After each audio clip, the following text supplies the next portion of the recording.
Hey, my name is Rowan Smith and I want to welcome you to the Training for Trekking podcast. Now, this is the world's very first podcast which is entirely dedicated to helping you train, prepare and conquer your upcoming hike, trek or mountain adventure. So once a week, I'm going to be giving you quality and practical information on the subjects of physical preparation for trekking, dealing with altitude and nutrition on the trail, so you can know everything you need to be doing to have the best chance of a safe, enjoyable and successful adventure. So now you know what you're in for. Let's get into today's episode.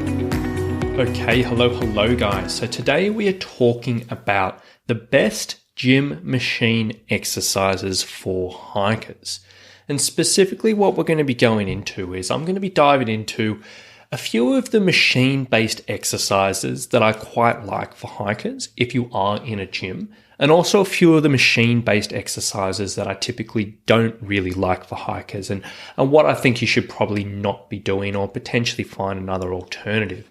Now, this is a topic that I've never really talked about before, and it was inspired by a question that came up in the Training for Hiking and Trekking Facebook group the other day, and it is something that's worth diving into because as a general rule of thumb, when it comes to your strength training, typically what I recommend is doing body weight or free weight or even cable exercises for your training for hiking.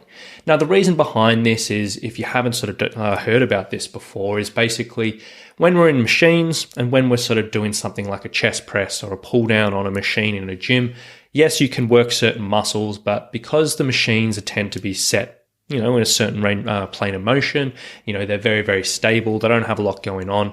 Sometimes some of the smaller stabilizing muscles and other things going on in the body get a little bit neglected. So, for example, when we're hiking, if all the strengthening you did was on the machines in the gym, you might find it a little bit harder when you are actually going down hills because your knees might not be able to stabilize quite as well as if you were doing free weight exercises or body weight exercises or whatever it may be. So typically, as a general rule of thumb, doing the majority of your training with either free weights or body weight is usually going to be better for a hiker when it comes to your strength training. However, saying this, that doesn't mean machine-based training can't have its own merit and can't find its own way into your program. Now, typically, I'd recommend machine-based exercises for a hiker in a few different situations. Now, situation number one is you can pretty much use any type of machine-based exercise in your gym program if you prefer it, as long as you are doing probably, let's say, 85% of your work with free weights or body weight, and maybe 15% of your actual programming on a machine. As a general rule of thumb, doesn't really matter. You go right ahead. As long as you're doing the majority of stuff, free weights or body weight, a little bit of machine work in any way or another, it can always be good if you enjoy it. Now, situation number two, and this is where I typically do use machine-based exercises for my hikers, is if there's a particular area of the body which you really do need to load up with quite a bit of resistance. And so you've been recommended from a physio to do some heavy work, or maybe you're just trying to, improve your strength to a certain level, but you're really hesitant about loading up weights when it comes to free weight, or comes to body weight or whatever, and loading up quite heavy. A machine-based exercise can be a good alternative to really challenge the muscles with heavier stuff, because there's much less risk of things going wrong, and it's much easier to actually load up the muscles in certain points. So if you have been recommended from somewhere to do heavier exercises and heavier resistance, but you are a little bit nervous about it, this can be a good option. And then obviously doing your free weights and your body weight around that, which may have a little bit less resistance. And then the third option is if simply you just need a bit of a change in your training and you just need a little bit of a different thing to explore in your training. You need a perk of your motivation, and maybe you're like, well, actually I've been doing free weights and body weights for ages. Maybe I might do machines for a few weeks and just have a bit of a fresh start or whatever it may be. So in any of those situations, fair game for machine-based training. So now that's out of the way, I'll talk you through sort of what my favorite machine-based exercises are for hikers in any of those categories, but basically any hiker could really fit this into their program in one way or another. So first of all is a single-legged leg press. Now, the leg press machine is something probably all of us have used at some stage or another if we've been to a gym. And typically it's an exercise that works quadriceps, maybe a little bit of glutes. And it can be, an okay way of developing strength in that particular area. Never as good as squats, but it can be pretty beneficial. Now, what I particularly like for hikers is a single-legged leg press. So basically doing this leg press just with one leg at a time.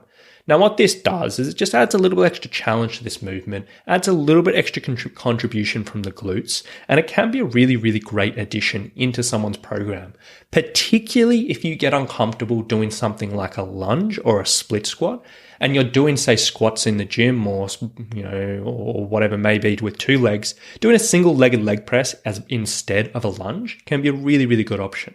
So that's number one, and I think any hiker should give that a go because it can be a really great exercise. Now, exercise number 2 in the gym is what's called a Smith machine calf raise. Now, if you haven't come across the Smith machine before, basically it's this big sort of squat rack in the gym and it's got a barbell attached. But what happens, as opposed to the barbell being a free weight where you just put it on your back or whatever and you just move the barbell in space, this barbell is set on a bit of a rail. So it literally only goes up, only goes down. So it is still classified as a machine because it's just locked into this one plane of motion. Now, typically most people, I would say avoid the Smith machine for a lot of exercises, but it can be a really, really good option if you're trying to load up your calf raises. Now, as I've said before, heavy calf raises can be beneficial for many hikers. So when you're doing repetitions of 4 or 5 or 6 or 7 or 8 with quite a bit of resistance, it can be really, really beneficial. But sometimes people can struggle for balance when they have this much weight. Sometimes they can get a little bit nervous about their calf raises or whatever it may be, and they might not be able to load, a typical calf raise up effectively. Now, the Smith machine is a really good option in this, in the sense that seeing it is on that straight up, straight down, you can load this up quite heavily. You can really, really focus on putting load through these calves, and nothing is ever going to go wrong. So either with 2 legs at a time, 1 leg at a time, whether it's off the floor or off a step, whether it's seated or standing, any of those options can be really, really good. A Smith machine calf raise. Now, obviously describing all these exercises, sometimes can be a little bit tricky over this audio format. So if you do want some ideas and visuals over these things I'm describing, please do come and find me in the Training for Hiking and Trekking Facebook group. Join up the group, ask me what these exercises are, and I'll post up a video for you so you can get a good visual on that. But moving forward for the next one, next exercise I really, really like, machine-based exercise, is a seated row. Now, a row is basically, a pulling motion, working some specific muscles in the back, a little bit of the biceps. We can do this with a pack, we can do this with dumbbells, and it can be really, really good. But sometimes people do struggle, again, to load up this particular movement pattern with dumbbells or with a pack or whatever it may be. So using a machine-based option for this every once in a while can be really, really good. So whether you're using a seated row with a cable, whether it's sort of on an actual machine or whatever it is, I do like a seated row for hikers, and I'd recommend give that a go. In line with that, another machine I really like is the assisted pull-up machine.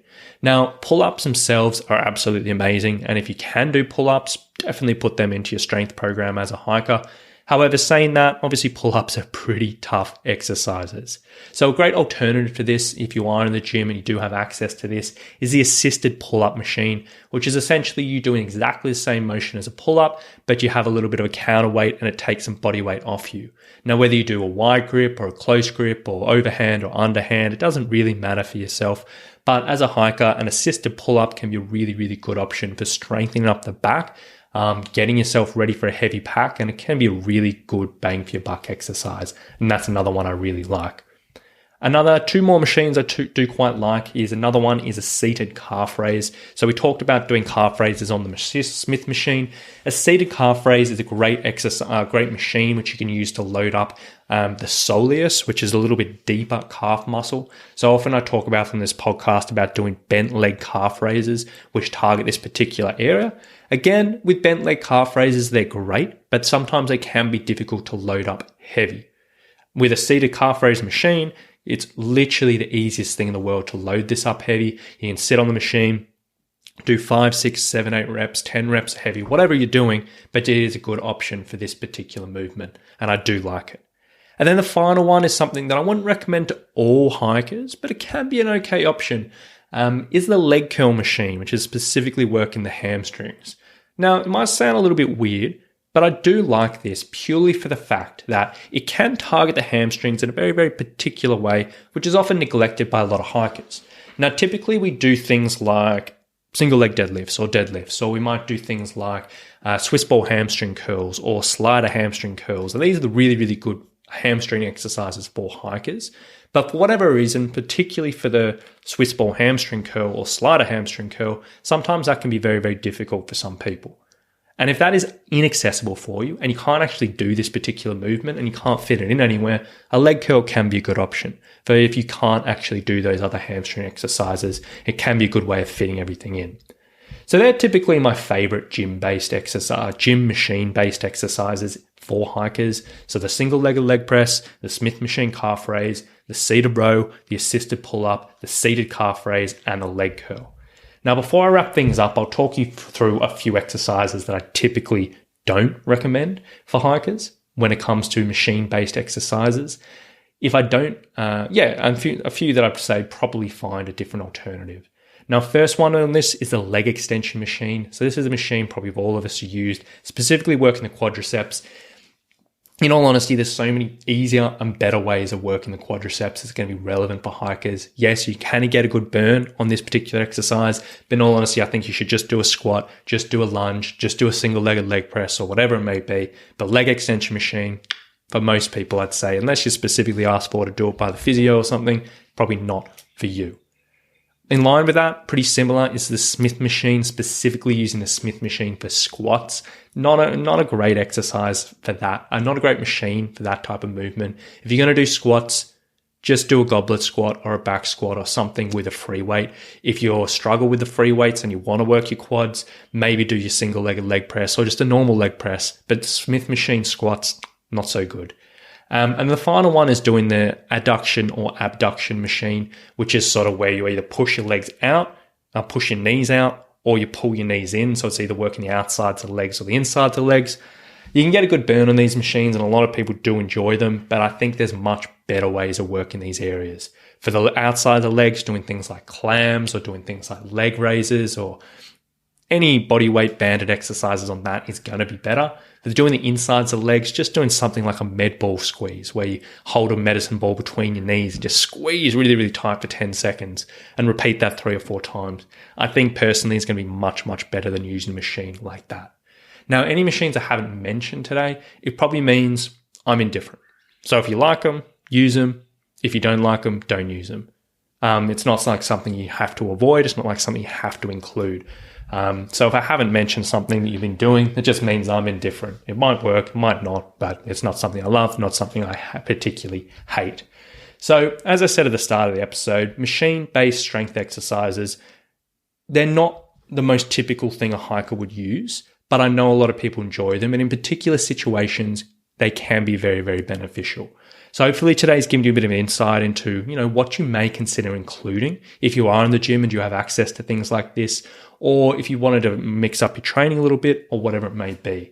Take any of those exercises that I mentioned, put them in for a few weeks, see how it goes. And, you might be surprised, how much you enjoy them or how much it may potentially help your free weight exercises, after you move out of them in 4 or 5 weeks or whatever it may be.